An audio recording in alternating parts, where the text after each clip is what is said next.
Rookie receiver Calvin Austin III will remain on reserve/injured list after the 21-day window to activate him expired. And then... Do we get any explanation? No, it's just saying... No talky talk? He was placed on the list beginning of the season, foot injury, returned to practice on October 5th. Selected in the 4th round of the 2022 NFL Draft, if you didn't know, the 138th. I heard he was pretty fast, too. Overall. First team all AAC selection in 2020 and 2021. Return punts, 11.1 yard average, 2 touchdowns, 4th in receiving yards at Memphis, 2,500, 41 yards, 5th in receptions, 156, 22 receiving touchdowns. Those are all school records, too. Oh, that's just, shout out to the school. So he's record. in the top 5 of a lot of the receiving statistics that they got. Shout out to Memphis, man. That's the only explanation that we got for Calvin Austin not being activated. How you want to react to it, man? I'll let you go first, and then I'll follow up. Yeah. Not surprised. It didn't seem like Tomlin was gung-ho about activating him based off his press conference yesterday. When he was asked about Austin, he said this year's going to be a lot about development with him. And obviously he said, he's very unlikely to be playing this week. So even if he was activated, I didn't think he was going to play against the Eagles. But that whole development comment got me thinking that, man, we're probably not activating him. We're just going to have him chilling and doing some stuff on the side and maybe getting into the playbook. And then it goes hand in hand with everything you talked about over these last couple weeks as to why Austin hasn't been implemented into the offense or implemented into the 53-man roster, even though it seems like he's good to go. Like he's over it. From a health standpoint, yeah. The playbook, where's he going to fit in the offense? Does he know all the checks? And just the things that you need to keep everything on the right tracks as opposed to maybe going a little bit backwards, especially with the rookie quarterback. I agree, man. I still wanted him to be activated. Well, put it like this, man. I can see both angles in terms of why you activate him, but at the same time, I could 100% understand why Coach Tomlin and Omar Khan decided to not activate him. The simple element of why you would activate him is because of all those numbers you read off about what he did at Memphis. Obviously, the fast time he ran at the combine, the fact that he's a 4th round draft pick, the offense as a whole has not been as explosive as a lot of us would have wanted it to be. So it's plenty to look at and say, oh, yeah, this is a no-brainer. You just put him out there, and he can't make it any worse. In fact, this dude probably is going to help us out in a major way. He's fast. He doesn't need to know the playbook. Just have him run vertical, have him run slants, give him a screen. He'll be fine. That's the simple element of why you play him. Cool. In terms of, the other end of that, though, right? Because that is still very glass half full. Man, you don't know what you have until you put him out there. You don't want to live in your fears. Trying to think what else we could say about him. He's different. We technically do have a receiver like him, but we don't have a receiver as fast as him. All those different things, and I get it. I do. But once again, man, in terms of why I do think this makes the most sense, first off, none of us have been seeing what he looks like in practice. None of us. This 21-day window, we don't know how healthy he's looked. We don't know how healthy he's looked, how consistent he's looked, what his hands look like from a catching standpoint, ball security standpoint, understanding not just the call, but the details associated with the call, the adjustments and checks off of said calls. We don't know what his effort looks like. We don't know what his conditioning looks like. We haven't seen any of that type of stuff, but the coaches, they have. So once again, I trust them because they're actually watching this guy doing this 21-day period, whereas all of us are more so just outside looking in. Second part, the numbers. Man, those are awesome numbers. In terms of what he was doing in Memphis, that's awesome. Problem is, Memphis does not play an NFL team at any time during his tenure that he wasn't playing an NFL team. And with that, it's a big difference, man, just in the sense of the speed of this game, the complexity of it, and the professionalism that's associated with it, and how we've pointed out multiple times, anybody can do something once, and that's fine. But to do it repeatedly and to do it at a high level, that's the difference. And you don't see a ton of guys just come out here day one or in their first year and excel. We have outliers, absolutely, but as a whole, you're more likely to struggle than you are to be successful. And that is still with the context of guys having full OTAs, guys having full mini camp, guys having full training camp, guys playing in the preseason, guys playing in regular season games. Calvin, OTAs and mini camp, he practiced. Then he had a week and a half. He never even made it to the full, like, long grunt portion of training camp where you're in pads multiple days. Never played in a preseason game this year. Has not played in a regular season game this year. So with that, in terms of the belief that he can do something, right? We talk about, yes, we can have that positive thought process, but we also have to balance that out with, okay, there is a chance that it's not going to be perfect. We saw that with Kenny Pickett, right? The thought process was as soon as he gets out there, everything is perfect. Check, check, check. He looks elite. No mistakes. A couple of weeks in, we were saying that that's not the case. And he's the first rounder. And he had OTAs, mini camp, training camp, preseason. And he didn't even get starting reps or number 2 reps for the majority of that time. And we see where he is at, even with his development. You're going to take a guy that has even less than that and put him out there. Once again, that's a lot to be uncertain about, to feel uneasy about, not living in your fears, but just being realistic. And then the final part of that is just the simple conversation or question of those receivers, who are you taking off for Calvin Austin? And target wise, whose targets are you taking off for his targets specifically? Because when we do the math, Deontay been averaging what? Anywhere between 8 to 10, 8 to 12 targets a game. Pickens these past couple weeks been anywhere between 6 to 8 targets a game. Claypool, 6 to 8 targets a game. Pat, 6 to 8 targets a game. You start doing the numbers on that, that's at least 30-something passes right there. And that doesn't include Najee. I was going to say the secondary receivers aren't getting the ball too much, like a Gunner or Boykins. Mm-hmm. And then Sims, I didn't even see him in any offensive packages when he was in that one time against the Bucs. Well, and I know the initial name is, oh, man, we'll just take Gunner. But remember, Gunner got this helmet because Steven Sims pulled his hamstring. Gunner wasn't going to be dressing going forward because Steven was back. Remember, Steven wasn't dressing prior to Gunner messing up multiple times. So even with that, it's like, man, you can't even just say, oh, you just cut Gunner to put him out there because Steven Sims healthy. There is no Gunner right now in terms of even having a helmet. So that part for me is still was just like, man, who am I going to take the ball off of? Or who, when I put him out there, am I putting him out there and saying, hey, Calvin Austin, who I've not seen at any point in time do anything in stadium, who do I want to say, hey, I'm going to trust him over Pat? I'm not trying to do that. I'm going to trust Calvin to get more targets instead of George Pickens. I'm not trying to do that either, personally, man. And the same can be said with Claypool and Deontay. So, like I said, at the surface level, yes, we would have wanted him out there. I know I would have specifically. But when I look into the nuance of everything that goes with it, to me, when you're talking about this offense and the growth that it's had, this offense is a lot better today than it was when we started this season. And we have been getting better each and every week. I don't want to do anything that's going to stunt Ted growth either, man. And I don't think we've said that the receivers have been the biggest issue in terms of like when we're talking about, hey, man, who would you move, man? How do we get more productivity? We don't look at the receivers and say they're the reason. We talked about quarterback. We talked about play call. We said they got to be more consistent in terms of their catching. But as a whole, we don't look at them as the weak link. So, our offense got studs. Yeah. Well, talented out there, man. Yeah, because the last part that you brought up, I was actually going to say that as a reason as to why I'm really not like up in arms about it, because we already got 3 studs out there, and I'm with you. Like, if we did activate Calvin Austin, whenever he was going to get in the game, I don't know if that was going to be in 2 weeks, in 3 weeks, whenever it was, he wasn't going to have like that significant of a role. But why I wanted him activated is at least he can maybe do something for us. At least he can maybe bring some type of different element with that speed. And that's why I would have liked to maybe get rid of someone like Kendrick Green, who I just don't really think has a place for us right now. But I knew that's not going to happen with him being like a 3rd-round pick. So, man, it's just one of those things. It's like you put your hands up in the air. It's not like he was a 1st or 2nd-round pick. He was our 4th-round pick.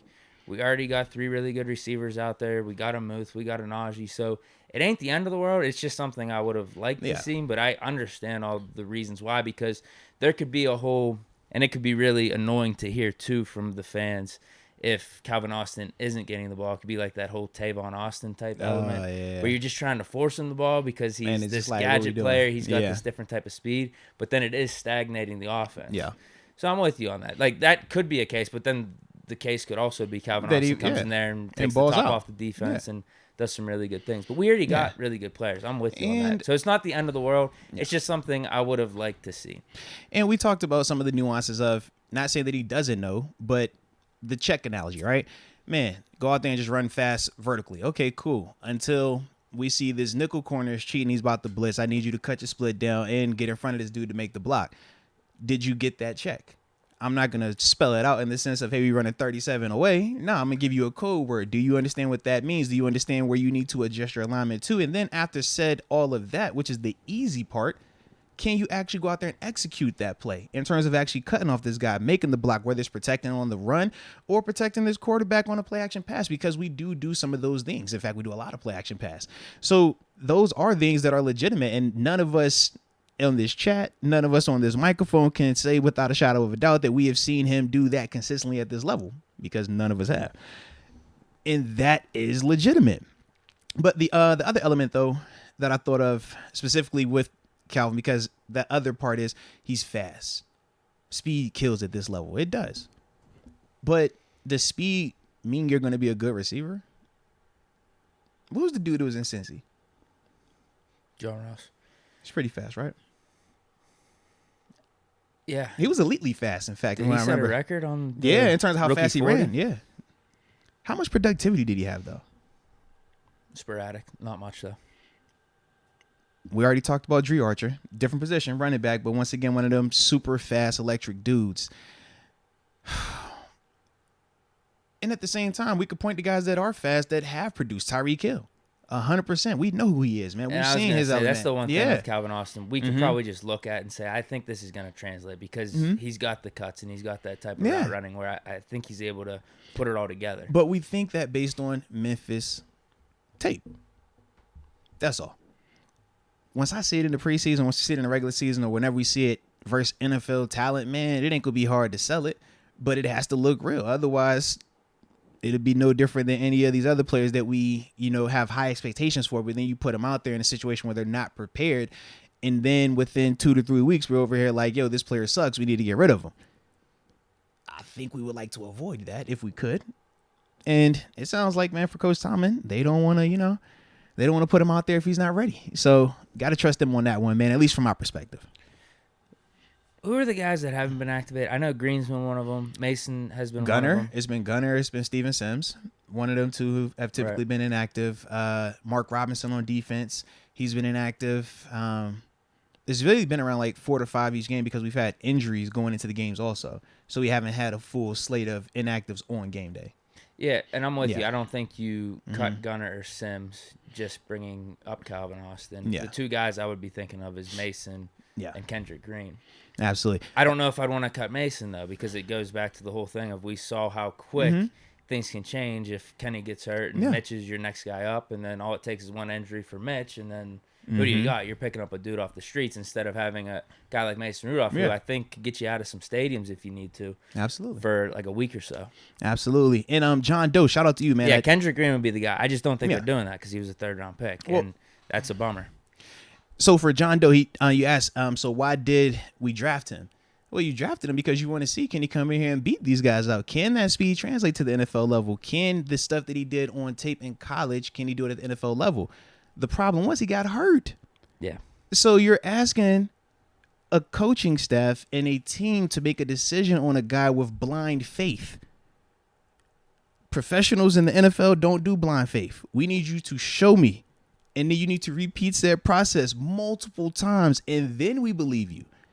That's the difference between the athlete / player or, guys who are doing that side versus the fan side. The fan side is more emotion. It's more, I'm going to believe it until it's proven to me that it's not real. Whereas for, like I said, the players or the coaches, the people that have been in this business on a professional level, we look at it differently. You have to prove that. You have to earn that. And it doesn't always have to be in stadium, but those practice reps matter.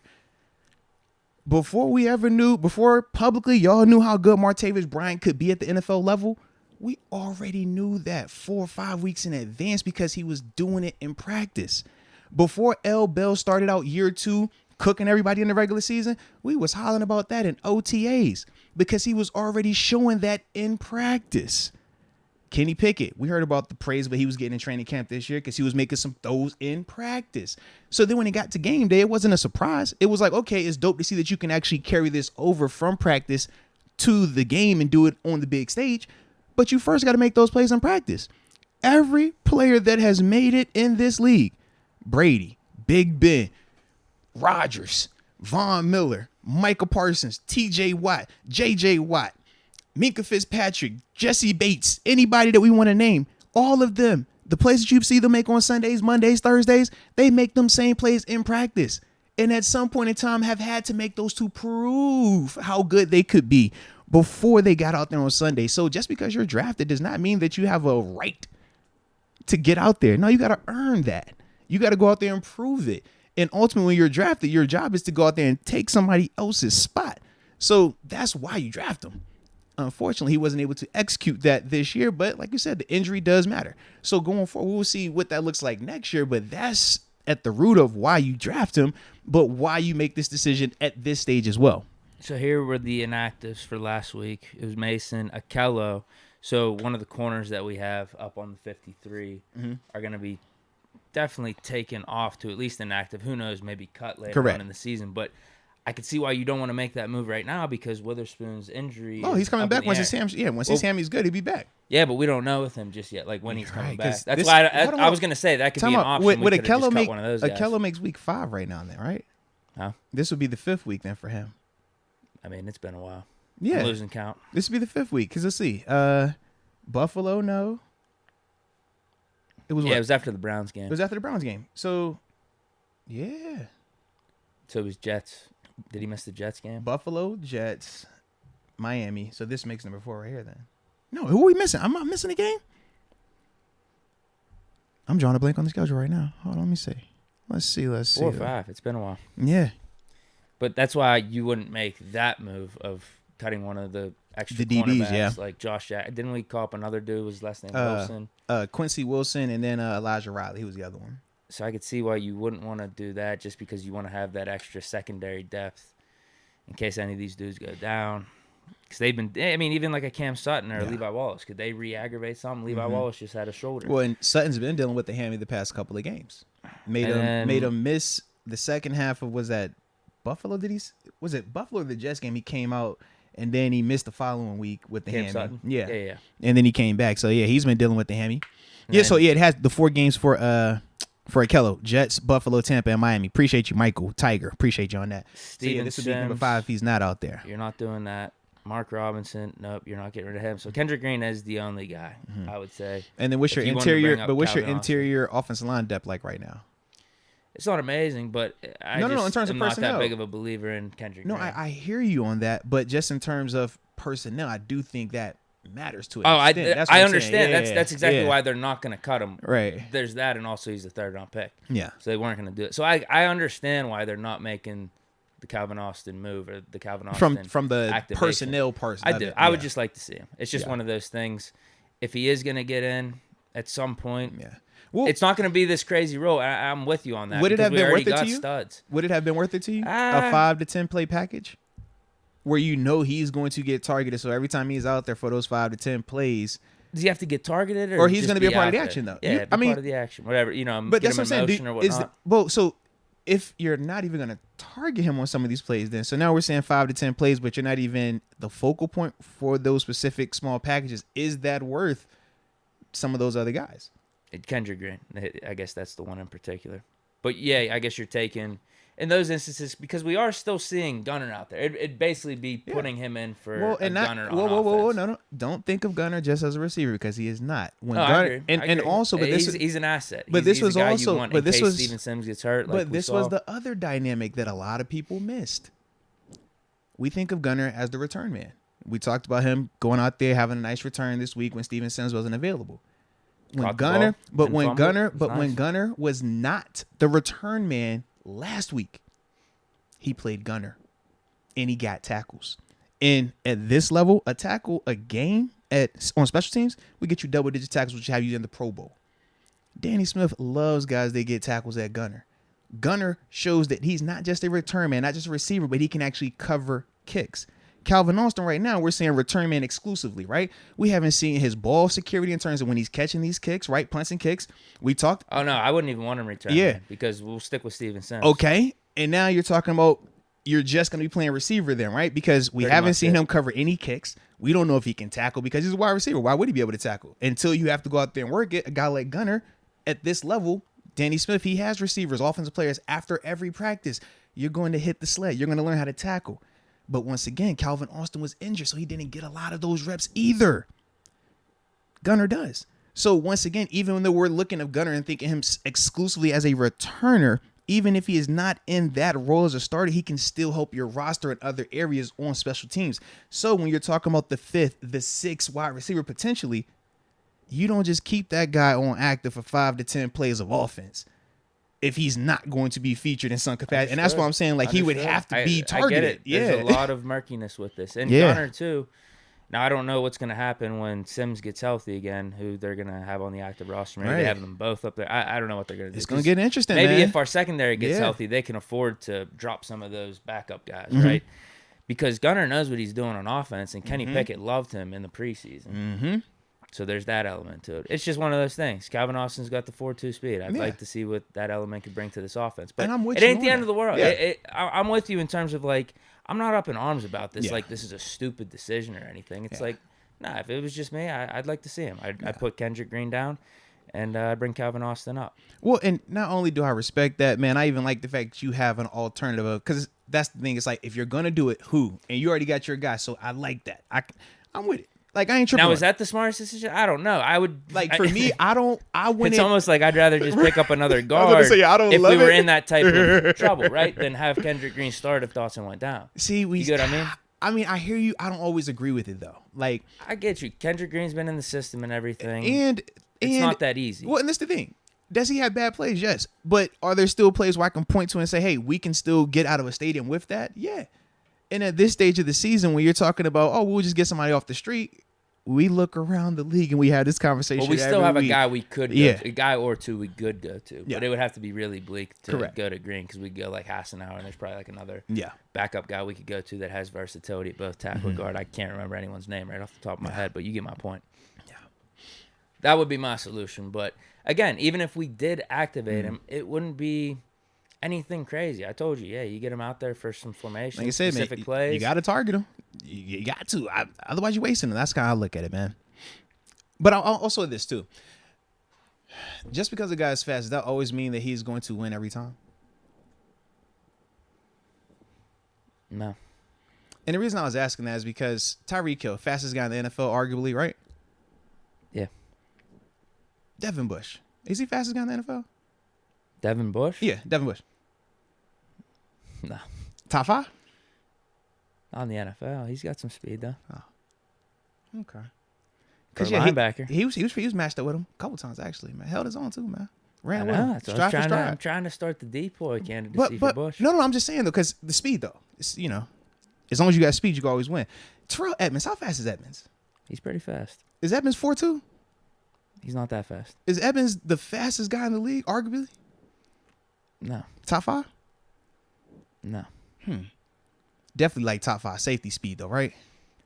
I'm not sure. I wouldn't mind seeing a race. He ran with him, too. He had a long way. Straight shot, too, man. It was like 40 yards downfield. Stride for stride, made a play on and everything. It's not always about how fast you are. At this level, everybody is fast. And I understand you have the outliers. A Tyreek Hill, he's an outlier. A Deshaun Jackson, he's an outlier. I get you on that. But angles matter. And when you play against people that understand that, which a lot of professional athletes do, that speed element, is it real? Yes. Is it threatening? Yes. But it's not the end all be all. And that's the other part of this thing too, man. I'm hoping though, man, I really do hope that he does come in here whenever he does get the opportunity, next season and really like cuts it up, man, because if he can do that, that's a weapon. But I don't know, man. I'm always skeptical on the rookies, dude. I am until I see it, man. Until I see it. Well, to your but point, he's fast. He's fast as heck, but I need to see it. And to your point, even if we bring him up to the 53 man, are we necessarily activating him every week too? Yeah, that's another part. Yeah. because we would probably have to inactivate either Sims or Gunner. Like I said, the secondary dudes, I'm sure as time goes on, Yeah. we'll probably have like an Elijah Riley or Josh Jackson. Any of those dudes probably are going to start being on the inactives Yeah. just because Witherspoon will get right. Levi Wallace, he'll be right. We won't really need them. So it'll come down to like, all right, we're definitely going to have Steven Sims or Gunner activated. Maybe for some of the times, some of the games, we'll have both of them just because of the stuff that Gunner can bring to the special teams. Because it's not necessarily a conversation of where does he fit. Because I think that narrative had got out there whenever they first talked about this, right? I don't know how to use a guy. How do you use a guy? I don't even think it's that, man. But I do think the conversation that we've been having, the question that we've, been surrounding this decision with, I think that is a bigger portion of this versus how do you implement plays for him or how do you create ways to get him the ball. I don't think that it's exclusively that.